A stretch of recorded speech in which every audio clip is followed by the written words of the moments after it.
Hari ini saya akan menyampaikan firman Tuhan dengan tema tujuan berkomunitas. Tahukah Anda bahwa komunitas sangat penting buat orang percaya? Kita butuh komunitas. Dan tahu nggak, keputusan terbaik yang saya buat dalam pelayanan adalah membangun gereja ICI bersama dengan Anda. Saya punya komunitas hari ini. Tuhan itu baik, amin. Haleluya. Yesus memberi teladan di dalam hidupnya. Yesus menginvestasikan hidupnya di dalam komunitas. Ingat, sebelum Yesus melakukan pelayanannya, apa yang Yesus lakukan? Dia memanggil 12 rasul. Yesus itu menginvestasikan hidupnya selalu di dalam komunitas. Yesus punya beberapa kelompok murid. Saya pernah bagikan ini. Yang pertama, 3 murid terdekat. Yakobus, Petrus, Yohanes. Kemudian 12 muridnya. Kemudian 70 muridnya. Dan masih ada 500 muridnya. Saya kasih tahu, Yesus selalu menginvestasikan hidupnya di dalam sebuah komunitas. Apa artinya? Kenapa kita perlu punya komunitas? Komunitas adalah platform kita berbagi hidup. Platform di mana kita bisa bertumbuh. Platform di mana kita bisa membangun sesuatu dalam hidup kita. Saya mau bagikan yang pertama. Komunitas adalah wadah kita berbagi hidup. Di dalam satu bus, kalau ada satu yang batuk, semua batuk. Perjalanan ke Israel selalu begitu. Yang batuk, nakal, gak mau pakai masker, akhirnya menularkan ke yang lain. Saya harus muter ke semua bus. Ada 5 bus. Tiap hari saya harus muter dari bus 1 sampai bus 5. Giliran masuk ke bus yang udah batuk saya dari depan sampai belakang. Saya malam langsung batuk-batuk. Saya bilang parah nih, berbagi hidup sih berbagi hidup. Tapi virus pun dibagi, saudara. Nah, di dalam komunitas kita saling melayani sesuai dengan karunia yang Tuhan percayakan kepada kita. Dalam Roma 12 ayat ke-6. Demikianlah kita mempunyai karunia yang berlain-lainan menurut kasih karunia yang dianugerahkan kepada kita. Jika karunia itu untuk bernubuat, baiklah kita melakukannya sesuai dengan iman kita. Jika karunia untuk melayani, baiklah kita melayani. Jika karunia untuk mengajar, baiklah kita mengajar. Jika karunia untuk menasehati, baiklah kita menasehati, counselors. Siapa yang membagi-bagikan sesuatu, hendaklah ia melakukannya dengan hati yang ikhlas. Siapa yang memberi pimpinan, hendaklah ia melakukannya dengan rajin. Siapa yang menunjukkan kemurahan, hendaklah ia melakukannya dengan sukacita. Lihat, hanya di komunitaslah Anda dimungkinkan menggunakan karunia yang telah dianugerahkan oleh Tuhan dalam hidup Anda. Amen. Dan masing-masing kita harus mempertanggungjawabkan apa yang Tuhan titipkan. Bagaimana kita bisa melakukan apa yang Tuhan percayakan di hidup kita kalau kita gak punya komunitas? Dalam Galatia 6, judul perikopnya, saling membantulah kamu. Komunitas adalah tempat di mana kita bisa saling bantu. Contoh, kalau Anda butuh pekerjaan, sangatlah sulit kalau gak punya kenalan. Betul? Dengan Anda berada di komunitas, orang kenal Anda baik. Orang tahu Anda jujur, Anda setia, Anda kerja keras. Teman-teman di komunitas akan dengan sangat cepat merekrut Anda kalau mereka butuh, atau merekomendasikan Anda ke tempat pekerjaan yang ada. Betul? Sekalipun Anda tidak punya pengalaman, tapi kalau ada rekomendasi dari orang yang dipercaya pasti diterima. Setuju? Komunitas sangat penting. Galatia 6, saling membantulah kamu. Ayat yang pertama, saudara-saudara, kalaupun seorang kedapatan melakukan suatu pelanggaran, maka kamu yang rohani harus memimpin orang itu ke jalan yang benar dalam roh lemah lembut sambil menjaga dirimu sendiri, supaya kamu juga jangan kena pencobaan. Ayat 2, bertolong-tolonganlah menanggung bebanmu, demikianlah kamu memenuhi hukum Kristus. Lihat, di dalam komunitaslah kita bisa saling menasehati, bukan saling menghakimi. Setuju, katakan amin. Kalau kita memang berasa kita lebih benar, kita lebih rohani, tugas kita membimbing yang kurang rohani. Membawa orang kembali ke jalan yang benar, bukan menjatuhkan atau merusak nama baik mereka. Tugas kita di dalam komunitas adalah kalau ada yang susah kita bantu. Saya pernah saksikan bahwa di Impact Family saya bangga sekali. Waktu COVID yang lalu, itu langsung semua anggota setiap komsel, Impact Family ICI, urunan beliin obat. Kirim ke rumah orang itu. Ada yang kehilangan pekerjaan, gak bisa bayar uang sekolah anaknya. Teman-teman di komsel urunan bayarin uang sekolah anaknya. Luar biasa gak? Komunitas adalah tempat di mana Anda bisa berbagi hidup, mengerjakan karunia yang Tuhan percayakan, dan saling menolong. Anda kalau pengen hidupmu ada yang bantu, kalau Anda lemah, ada yang menguatkan, Anda harus terhisap di dalam komunitas. Manusia gak bisa hidup sendirian. Amin. Bahkan dalam jemaat mula-mula, dalam Kisah Rasul 2, cara hidup jemaat yang pertama itu lebih keren lagi, lebih radikal lagi. Bagaimana cara mereka berkomunitas? Mari kita lihat. Kisah Rasul 2 ayat 41. Cara hidup jemaat yang pertama. Orang-orang yang menerima perkataannya itu memberi diri dibaptis, dan pada hari itu jumlah mereka bertambah kira-kira 3.000 jiwa. Mereka bertekun dalam pengajaran rasul-rasul dan dalam persekutuan Dan mereka selalu berkumpul untuk apa? Memecahkan roti dan berdoa. Lalu ayat 44, dan semua orang yang telah menjadi percaya tetap bersatu, dan segala kepunyaan mereka adalah kepunyaan bersama, radikal. Dan selalu ada dari mereka yang menjual harta miliknya untuk apa? Lalu membagi-bagikannya kepada semua orang sesuai dengan keperluan masing-masing. Wow, radikal banget, selfless banget, gak pikirin diri sendiri. Yang lebih menolong yang kurang. Ayat 46. Dengan bertekun dan dengan sehati mereka berkumpul tiap-tiap hari dalam bait Allah. Mereka memecahkan roti di rumah masing-masing secara bergilir dan makan bersama-sama dengan gembira, dengan tulus hati sambil memuji Allah, dan mereka disukai semua orang, dan tiap-tiap hari Tuhan menambah jumlah mereka dengan orang yang diselamatkan. Katakan haleluya. Komunitas memungkinkan kita untuk melihat bagaimana Tuhan bekerja dalam kemurahan hati. Tahukah Anda, dengan punya teman komunitas itu hidup kita lebih happy. Happy banget. Anda gak akan pernah kesepian karena selalu ada teman yang akan selalu menghibur Anda, mencari Anda. Kita tahu kalau kita punya masalah kita cerita kemana. Komunitas yang sehat tentunya. Anda tahu bahwa Anda gak akan pernah sendirian. Bahkan ini saran saya, kalau Anda sudah senior, usia udah di atas 60-an, Anda perlu punya komunitas. Karena di dalam komunitas Anda jadi belajar berbagi hidup. Karena Yesus berkata, lebih bahagia memberi daripada menerima. Di dalam komunitas, kalau orang tua pengen umur panjang, ingat hati yang gembira adalah obat yang manjur. Anda mau sehat di masa tua, berkomunitaslah. Berkomunitaslah dengan teman-teman yang sehat. Teman-teman yang membangun, teman-teman yang murah hati. Tapi Anda juga harus mau berbagi. Jangan aji mumpung, amin.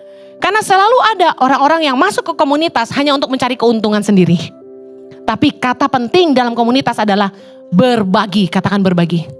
Saling berbagi. Jangan cuma ngeretin orang aja, harus mau nabur juga. Yang kedua, kenapa penting kita punya komunitas? Komunitas adalah buah dari taburan dan investasi hidup kita. Komunitas itu akan menjadi sebuah barometer, kamu sudah bangun apa dalam hidupmu. Contoh, hari ini kita lihat, Yesus menginvestasikan hidupnya untuk 12 rasul, betul? Apakah ada buahnya? Sangat. Injil diberitakan sampai ke ujung bumi oleh rasul-rasul. Komunitas membuat buah hidup kita itu terlihat dan terasa. Dulu saya khotbah keliling, jujur saya enggak lihat buah. Orang bilang khotbah saya memberkati, orang bilang khotbah saya mengubah hidup mereka. Tapi kan saya enggak tahu mereka. Waktu zaman dulu Instagram enggak ada, jadi saya enggak pernah baca kesaksian. Waktu Instagram mulai ada, baru saya lihat komentar-komentar orang, Bu Heni terima kasih. Sejak saya dengerin khotbah Ibu, hidup saya berubah jadi lebih baik. Saya tidak jadi bercerai, saya berhenti hidup dalam dosa dan lain-lain. Saya sangat bersyukur, itu buah dari pelayanan. Tapi jujur, kalau tidak punya jemaat sendiri, tidak benar-benar lihat buahnya. Karena kita menyirami tanaman orang lain. tumbuh enggak tumbuh kita enggak tahu, betul? Kalau Anda punya komunitas, Anda menginvestasikan hidup Anda di situ, saya kasih tahu, Anda bisa melihat hidup orang berubah, jiwa-jiwa dibawa kepada Tuhan, orang berdosa kembali kepada Allah. Itu luar biasa, katakan luar biasa. Bayangin kalau Anda di dalam komunitasmu ada suami istri yang selalu bertengkar, suami istri yang sudah mau cerai, tapi Anda terus nasihati mereka, pegang tangan mereka, Anda tidak tinggalkan mereka. Tiap kali mereka bertengkar, Anda damaikan, nasihati, temani, lalu mereka berubah. Anda bahagia enggak? Itu buah. Kalau kita enggak punya komunitas, kita enggak bisa melayani seperti itu. Kita enggak bisa lihat buah. Kalau saya enggak pernah punya yayasan Tangan Pengharapan, di mana saya menginvestasikan hidup saya bersama suami, mungkin saya enggak akan pernah lihat buah. Tapi saya bersyukur Tuhan menanamkan kami di Yayasan Tangan Pengharapan. Dan hari ini waktu anak-anak itu di wisuda, saya nangis. Saya terharu. Ada anak-anak pedalaman yang mungkin makan aja susah, ngimpi bisa sekolah. Tapi hari ini mereka bisa jadi sarjana. Kemuliaan buat Allah kita. Haleluya. Itu buah. Kamu enggak bisa lihat buah hidupmu kalau kamu enggak tercemplung dalam sebuah komunitas. Lukas 3 ayat 8. Sama-sama yuk. Jadi hasilkanlah buah-buah yang sesuai dengan pertobatan. Dan janganlah berpikir dalam hatimu, Abraham adalah bapa kami. Karena aku berkata kepadamu, Allah dapat menjadikan anak-anak bagi Abraham dari batu-batu ini. Kapak sudah tersedia pada akar pohon, dan setiap pohon yang tidak menghasilkan buah yang baik akan ditebang dan dibuang ke dalam api. Ayat 10, orang banyak bertanya kepadanya, jika demikian, apakah yang harus kami perbuat? Jawabnya, barang siapa mempunyai 2 helai baju, hendaklah ia membaginya dengan yang tidak punya. Dan barang siapa mempunyai makanan, hendaklah ia berbuat juga demikian. Ayat 12, ada datang juga pemungut-pemungut cukai untuk dibaptis. Dan mereka bertanya kepadanya, Guru, apakah yang harus kami perbuat? Jawabnya, jangan menagih lebih banyak daripada yang telah ditentukan bagimu. Dan prajurit-prajurit bertanya juga kepadanya, dan kami, apakah yang harus kami perbuat? Jawab Yohanes kepada mereka, jangan merampas dan jangan memeras, dan cukupkanlah dirimu dengan gajimu. Yohanes sedang mengajar orang-orang pada zaman itu di komunitasnya. Dia mengajarkan bahwa orang harus berubah, orang harus menghasilkan buah dari pertobatan mereka. Setelah Yohanes membaptis para pengikut Kristus, Yohanes mengajarkan, hasilkanlah buah yang sesuai dengan pertobatan. Seringkali kekristenan, orang cuma terima Yesus, tapi hidupnya tidak berubah. Orang butuh didampingi. Saya pernah katakan ini, khotbah di mimbar tidak bisa mengubahkan. Kita butuh komunitas yang membimbing kita. Karena itu, kita butuh dimuridkan, katakan dimuridkan. Esensi terpenting yang menghasilkan orang-orang militan adalah pemuritan. Gereja harus kuat dalam pemuritan. Karena itulah, pertama kali yang saya lakukan ketika merintis gereja ICI adalah membentuk Impact Family. Pertama kali. Karena orang gak bisa berubah hidupnya cuma karena ke gereja hari Minggu dan dengar khotbah. Kenapa masih banyak orang munafik gak jadi berkat di luar sana? Karena mereka udah dengar khotbah jutaan kali tapi gak berubah hidupnya. Setuju gak? Gimana orang bisa berubah? Dimuridkan. Saya dan Jojo adalah buah dari pemuritan. Kami jadi ngerti firman Tuhan. Kami bertumbuh dalam karakter. Dan saya bisa lihat orang-orang yang hidupnya solid, kekristenannya mantap adalah buah-buah pemuritan. Gereja-gereja yang cuma mengedepankan entertainment, event tapi tidak memuridkan, itu jiwa-jiwa gak akan bertumbuh. Cuma ramai tapi tidak bertumbuh. Jumlah jemaat bukanlah ukuran. Perubahan hidup adalah ukuran. Buat apa ramai tapi kawin cerai? Buat apa ramai tapi tetap hidup jahat? Buat apa ramai tapi tetap jadi penipu di luar? Lebih baik jemaat gak banyak tapi semuanya ngerti firman dan melakukan. Amin. Saya kasih tahu kita jangan sampai hanya mau datang ke gereja cuma buat gini, lega gue udah ke gereja hari Minggu. No, Anda harus tangkap pesan Tuhan buat saya. Mungkin saya khotbah panjang lebar, cuma satu hal yang nyangkut di hati Anda. Berarti itu yang Tuhan mau bicara buat Anda. Amen. Mari tangkap apa sih yang Tuhan mau buat saya. Waktu menyembahlah sungguh-sungguh. Saya sangat percaya Roh Kudus bekerja di tengah penyembahan. Anda harus buka hati, izinkan Roh Kudus menjamah Anda. Jangan malu kalau nangis. Saya kalau gak mikirin mesti khotbah dan direkam, saya gak pusing, meler-meler, eyeliner kehapus. Ini saking karena masih tapping, tiap kali saya nangis saya angkat muka. Lap sudut-sudut, eyeliner tinggal separuh. Tapi mari menyembah sepenuh hati. Datang ke gereja gak akan mengubah Anda kalau Anda tidak mau sungguh-sungguh mencari Tuhan. Jangan datang cuma gini, lega gue udah ke gereja. Buat apa? Jutaan orang Kristen di luar sana hidupnya gak berubah karena mereka pikir gue udah ke gereja. Gak peduli siapa yang khotbah. Kalau Anda tangkap pesan Tuhan, Anda punya iman. Hari ini gue ke gereja, gue percaya Tuhan akan bicara. Tuhan akan bicara sama saya. Anda harus punya iman itu. Mungkin pendetanya khotbahnya ngantuk, tapi Anda tangkap satu kalimat pesan Tuhan buat Anda. Amen. Apa sih sebenarnya yang sedang diajarkan tadi di firman Tuhan? Yohanes sederhana banget.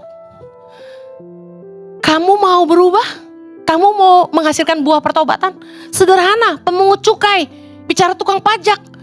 Jangan menagih lebih banyak dari apa yang ditentukan bagimu. Artinya, ya yang sesuai dengan yang di kertas saja. Jangan suap-suap. Prajurit-prajurit, ini bicara apa? Mungkin polisi kalau di zaman ini. Dan kami, apakah yang harus kami perbuat? Yohanes bilang, jangan merampas, jangan memeras, cukupkan dirimu dengan gajimu. Wow. Saya ambil pelajaran berarti dari dulu, prajurit gajinya kecil. Makanya perlu merampas, memeras dan tidak cukup gajinya. Tapi bagaimana perubahan hidup ada lagi nih. Kamu gak boleh lagi memeras. Sebenarnya buah pertobatan itu ada gini. Dari seorang pemabuk jadi gak mabuk lagi. Dari suami yang kasar jadi gak kasar lagi. Dari orang yang suka ngomong jorok gak ngomong jorok lagi. Perubahan. Buah hidup. Dari orang yang suka nipu orang, suka ngutang, gak berhutang lagi, gak nipu orang lagi. Sesederhana itu. Tapi untuk berubah seperti itu gak mudah. Anda harus mengambil keputusan. Saya mau bertumbuh. Bertumbuh di komunitas, beri dirimu dimuridkan. Bagaimana cara memberi diri dimuridkan? Murid harus dengar gurunya ngajar. Harus dengar dan lakukan. Kalau ada murid yang sok pinter, 1 tambah 1 sama dengan 11. Loh, enggak. 1 tambah 1 sama dengan 2. Enggak. Menurut saya 11. Kan 1, tulis 1 lagi. 11, dia bilang gitu. Nah, ini yang terjadi sama orang Kristen zaman sekarang. Lebih pinter dari yang khotbah. Jadi kita susah mau ngajarnya. Jadi kalau Anda datang dengan telinga seorang murid, mungkin saya khotbahnya gak bagus, tapi ada pesan Tuhan yang kamu tangkap. Tuhan mau saya berbuah, sesederhana itu. Gereja bukan tentang bangunan. Gereja bukan tentang kumpul-kumpul. Gereja tentang memuridkan. Kita harus mau dimuridkan. Saya rindu ketika Anda berada di komunitas, yang Anda jadi fokus tuh gini, bukan ngumpulnya, bukan makannya, tapi lihat bagaimana jiwa-jiwa dibawa kepada Kristus. Bagaimana Anda bisa memenangkan jiwa-jiwa yang terhilang. Ingat, orang-orang yang terhilang itu sangat berharga di hati Tuhan. Amen. Bagaimana komunitasmu bisa menyembuhkan yang terluka. Karena banyak orang-orang terluka loh sama gereja. Terluka sama orang tua mereka. Terluka sama pacar mereka. Terluka sama pemimpin mereka. Bagaimana komunitasmu heals the broken hearted. Menyembuhkan orang-orang yang patah hati. Teaching the people and help them to grow. Mengajar orang. Waktu saya dengar suara Tuhan di Israel, waktu saya ke Silo terakhir itu, cuma Tuhan yang tahu pergumulan saya. Jadi pengkhotbah tuh gak mudah, apalagi sering diserang seperti saya. Tuhan cuma bisikin satu kalimat, teach my people. Saya nangis kayak anak kecil. Karena saya merasa gak sanggup. Suami saya layak dia khotbah. Dia seorang guru, dosen, STT, dokter PhD lewat.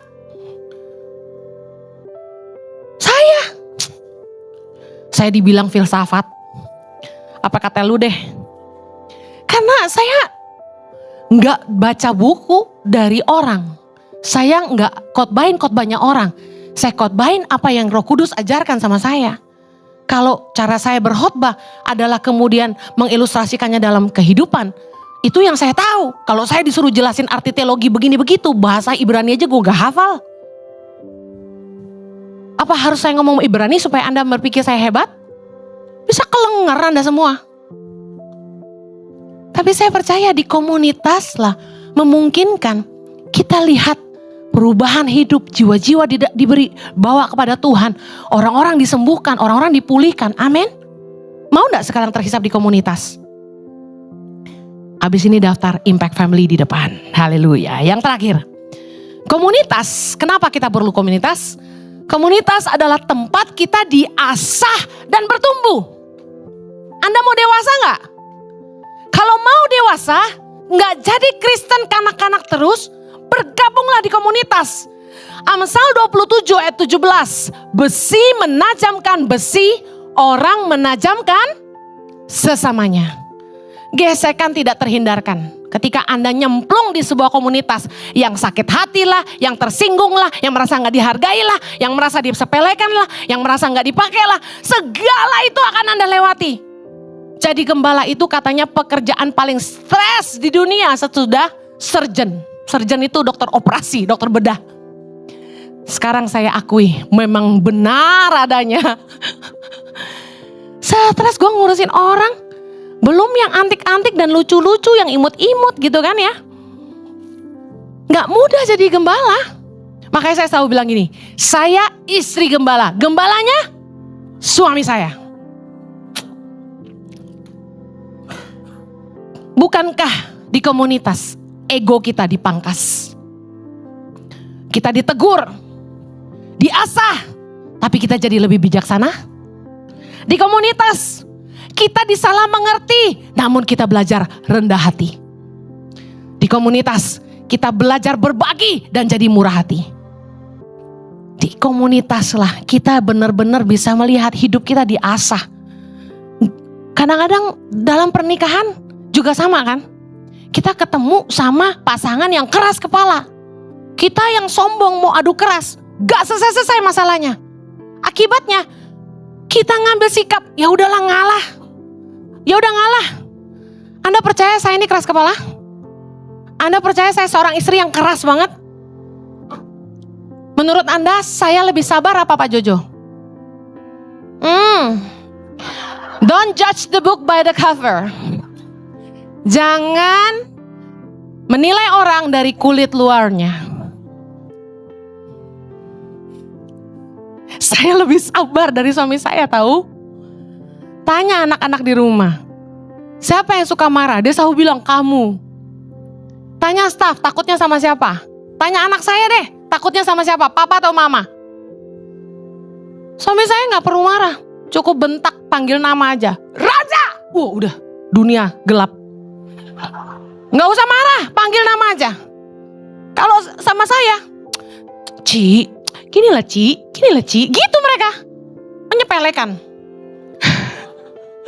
Karena mereka tahu casingnya doang keras, dalamnya lembek. Gampang diperalat gitu. Saya dikasih pengertian udah langsung ngerti. Kalau suami saya tidak terima kata tidak bisa. Wah ayo mau pilih mana? Punya bos yang casingnya keras tapi dalamnya lembek? Atau yang casingnya lembut dalamnya keras? Tapi kami saling melengkapi. Tapi saya bisa jadi begini karena suami saya. Amen. Karena dia terlalu keras buat diasah. Jadi saya yang terasah. Gak bisa. Mau lebih galak dari dia tuh gak bisa. Udah mati gaya.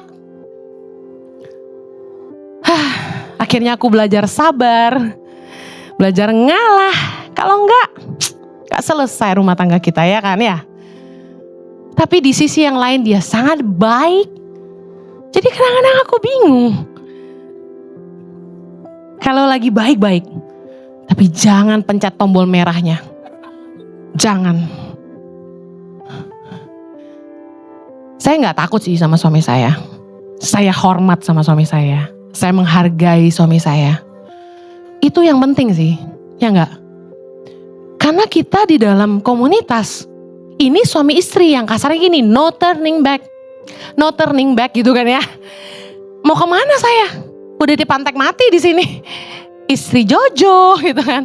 Tapi kan kalau sama komunitas, gak suka kita pergi. Betul gak?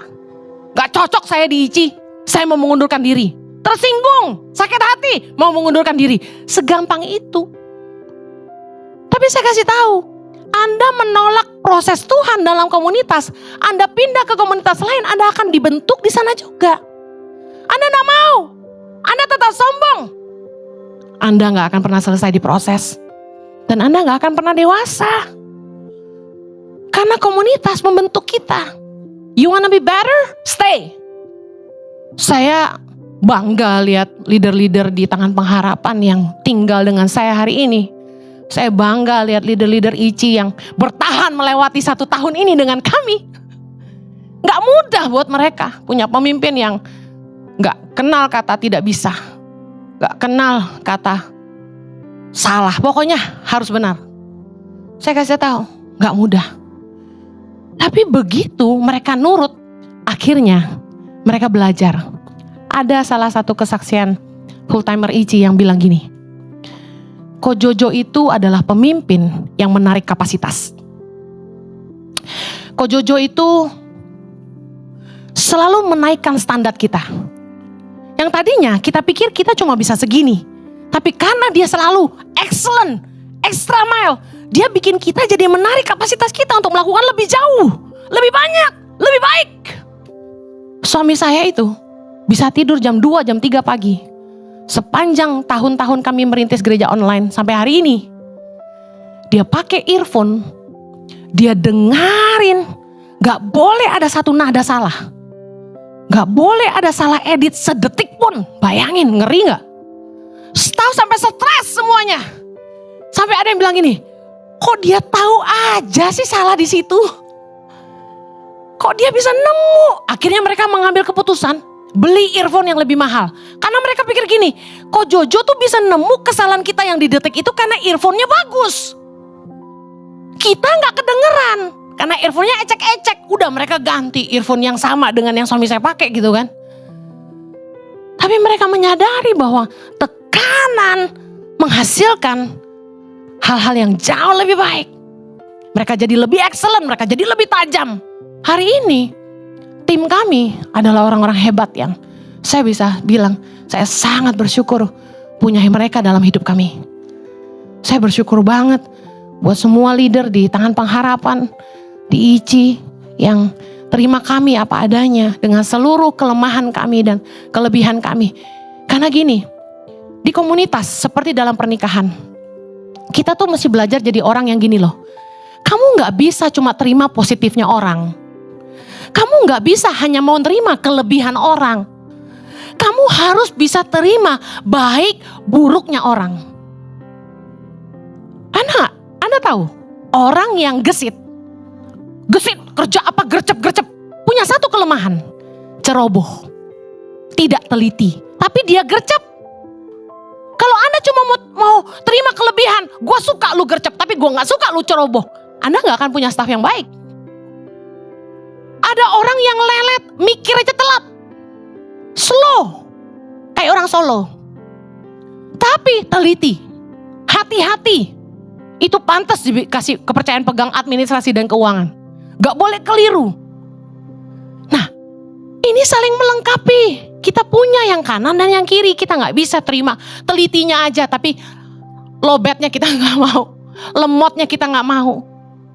People come with plus and minus. You like it or not. Tapi justru di komunitas ketika kita bertahan dalam tekanan, kita mengeluarkan yang terbaik dari diri kita. Amen. Staff yang gercep karena gak teliti, sering dimarahin. sering dimarahin, ditegur lagi. Lama-lama dia agak ngerem.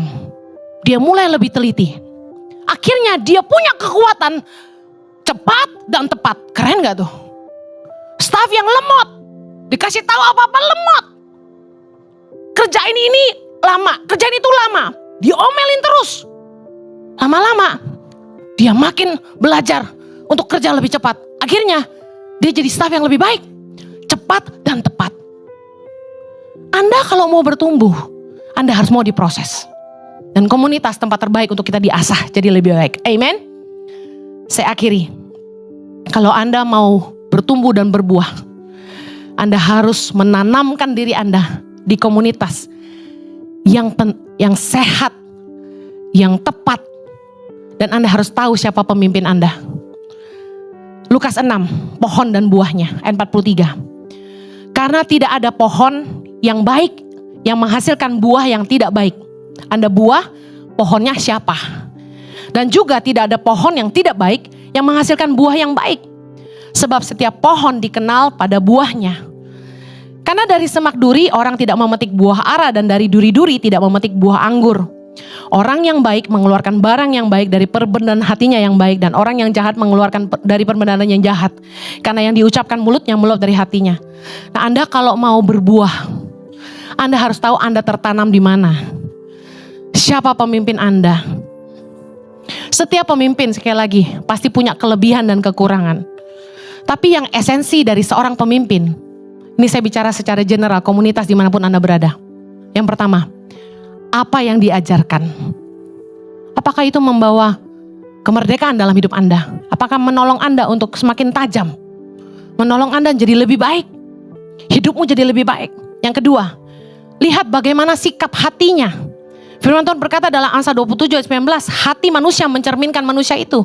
Sikap hati itu gini, lihat apa sih yang paling penting buat dia gitu. Uang atau orang? Lihat apa yang paling esensi buat dia. Kepentingan pribadi atau kepentingan orang banyak? Yang terakhir, lihat apa yang jadi nilainya atau pegangannya. Firman Tuhan, dia cuma baik sama orang kaya aja atau dia baik sama semua orang? Firman Tuhan yang jadi utama atau dia lebih milih nyenangin hati orang kaya aja? Karena sebuah komunitas akan bertumbuh sesuai dengan visi dan misi pemimpinnya. Pastikan Anda memberi diri dipimpin oleh orang yang tepat dalam hidup Anda. Kalau enggak, Anda akan bertumbuh di tempat yang salah. Saya ngomong sama beberapa teman, saya gak sebut nama. Saya sesalkan dia menginvestasikan hidupnya di tempat yang salah. Puluhan tahun. Wow. Andaikan dia menginvestasikan di tempat yang tepat, hari ini dia udah jadi orang yang sangat-sangat hebat. Tapi waktu Tuhan selalu yang terbaik. Amin. Semua yang dia lewati, saya percaya adalah proses Tuhan untuk kerendahan hati. Proses Tuhan yang membuat dia mengerti bagaimana jadi pemimpin yang baik. Karena kebaikan-kebaikan, hal-hal baik yang kita mengerti hari ini, kita peroleh karena melihat yang tidak baik. Kita jadi lebih baik. Amen. Mari bertumbuh dalam komunitas. Saya berdoa setiap kita boleh merenungkan ini. Dan mari melihat hidupmu. Apakah Anda terhisap dalam komunitas? Kalau belum, daftarkan diri Anda di Impact Family. Berikan dirimu untuk dimuridkan. Mari kita berdoa. Bapa di sorga, tolong umatmu untuk terus rendah hati, untuk mau belajar, membuka diri untuk punya komunitas, dan bijaksana untuk memilih komunitas yang baik, yang sehat, di mana mereka bisa bertumbuh secara pribadi dan iman. Tuhan, berdoa agar mereka boleh dikelilingi oleh orang-orang yang takut akan Tuhan, orang-orang hebat yang akan menolong mereka untuk terus maju, untuk terus kuat, untuk terus persisten mengikut Tuhan. Berkati Tuhan, mereka yang butuh hikmat dalam usaha, pekerjaan atau apapun, mereka dikelilingi dengan orang-orang yang bisa membimbing hidup mereka dan mengeluarkan yang terbaik dari hidup mereka. Pakai setiap mereka Tuhan. Di dalam nama Yesus kami berdoa. Amen.